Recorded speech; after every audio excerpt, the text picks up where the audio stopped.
Extraordinary ನಿಜವಾಗ್ಲೂ.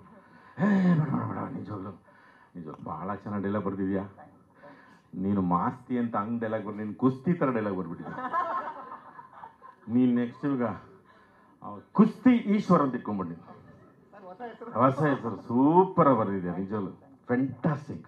ಶ್ರೀನಿವಾಸ ರಾಜು ಕಿವಿಲಿ ಏನು ಹೇಳಿದ್ರು ಗೊತ್ತಿಲ್ಲ, ತುಂಬ ಹೇಳ್ತಾರೆ ಅವ್ರು. ನಮಗೆ ಸುಮ್ಮನೆ ಇದೆ ಸರ್, ಅದು ಸುಮ್ಮನೆ ಬನ್ನಿ ಸರ್ ಜೈ ಬಲೆ ಅಂತ ಹೇಳ್ಬಿಟ್ಟು ಹೊಂಟಾಗಿ ಸರ್ ಅನ್ನೋರು.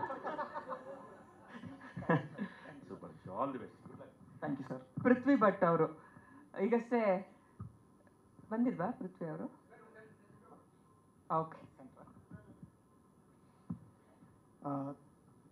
ಎಲ್ಲ ಪತ್ರಿಕಾ ಮಾಧ್ಯಮ ಮಿತ್ರರಿಗೂ ನಮಸ್ಕಾರ. Thank you. And firstly Srinivas sir ನಾನು ಥ್ಯಾಂಕ್ ಯು ಹೇಳಬೇಕು. ಅವರು ಸ್ಕ್ರಿಪ್ಟ್ ಬರೀಬೇಕಾದ್ರೆ ಫಸ್ಟು ಟೆಸ್ಟ್ ಮಾಡಿದ್ರು.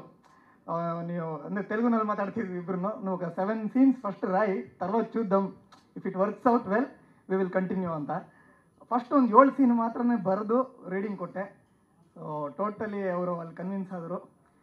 ಮುಂಚೆ ಸುಮಾರು ಜನ ಬರೆದಿದ್ರು ಡೈಲಾಗ್ಗಳನ್ನ, ಅದೆಲ್ಲನೂ ಪಕ್ಕಕ್ಕಿಟ್ಟು ನನ್ನನ್ನು ಬರೆಯೋದಕ್ಕೆ ಮುಂದೆ ಬಿಟ್ಟರು. ಅಲ್ಲಿಂದ ಒಂದು ಫ್ರೀಡಮ್ ಅಂತಲೇ ಕೊಟ್ಟರು, ಯಾವುದೇ ಬೌಂಡ್ರೀಸ್ ಹಾಕ್ಕೊಳ್ದೆ. ಅವ್ರು ಹೇಳ್ತಿದ್ರು ನೀನು ಬರಿ ಅಂತ.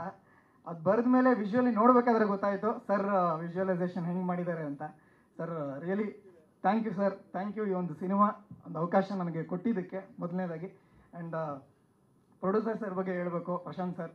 ಒಂದು ಸ್ಕ್ರಿಪ್ಟ್ನ ಬರೆದಾಗ ಅದು ನಾವೊಂದು ವಿಜುವಲ್ ಇಟ್ಕೊಂಡು ಬರೆದಿರ್ತೀವಿ, ಅದಕ್ಕಿಂತಲೂ ಜಾಸ್ತಿ ಪಿಕ್ಚರ್